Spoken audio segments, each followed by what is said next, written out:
We need to pursue all legal legislative avenues to resist coordinated efforts from our federal government that violate the rights of Wisconsinites. There's real concerns that this could cause ICE having masks on.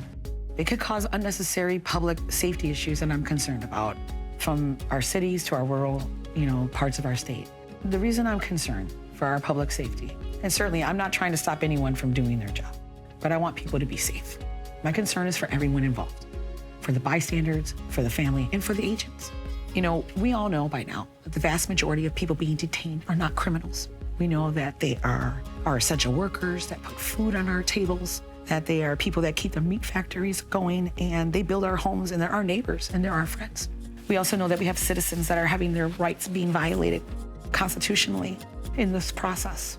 And really, it's not about refusing to cooperate. I think the concern is being complicit in inhumane and unlawful actions of the federal government. And when it comes to having law enforcement that have masks on, certainly we have laws in our state that protect law enforcement. I certainly support that. There are no other law enforcement in our state that actually wear masks. It's not normal. As a matter of fact, it's very routine to ask for identity from law enforcement, and I don't think it's safe. And in particular, when we think about the vulnerability of people in our state to human trafficking, this is a very huge concern of mine.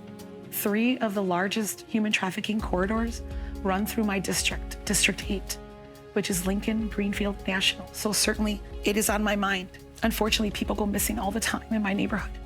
And I don't want to give the criminals more cover to kidnap and hurt more people. And I don't want to give cover to the human traffickers to hurt more people. And by having people wear masks, it puts a lot of people in danger. It's a public safety issue, quite frankly.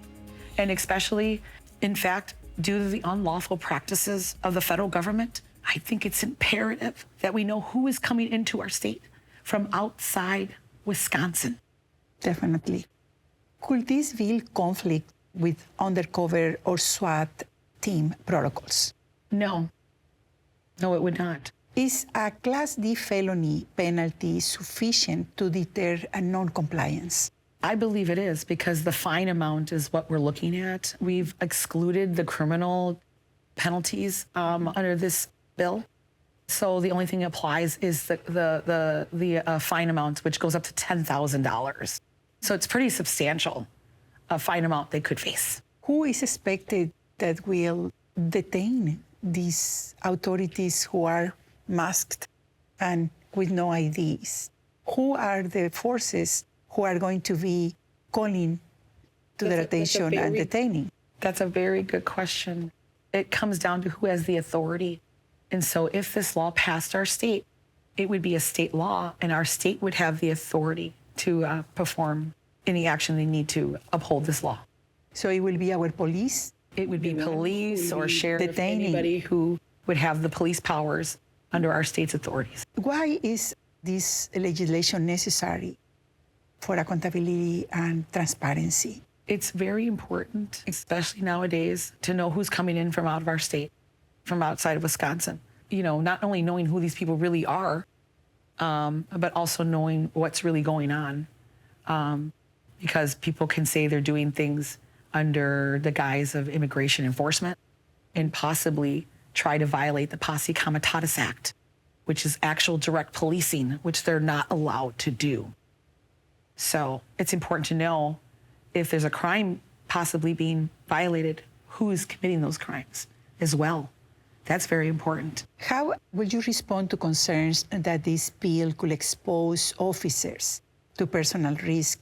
I know that you have mentioned that, but responses that we have heard in general are that these ICE officers are protecting themselves from the attacks of the people.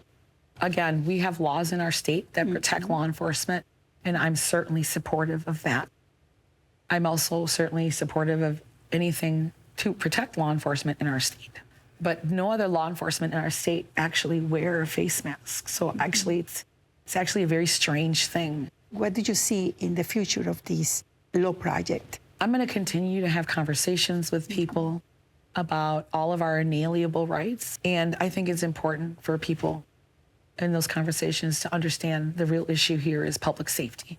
And it's not safe for anyone, for any law enforcement in our state to have a mask on and not know who they are, especially if there could be a possible violation of law. Laws like this one working already in other states?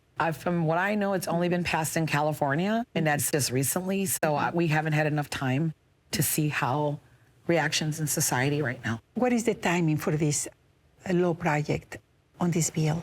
Well, the bill's been circulated, sent to a committee.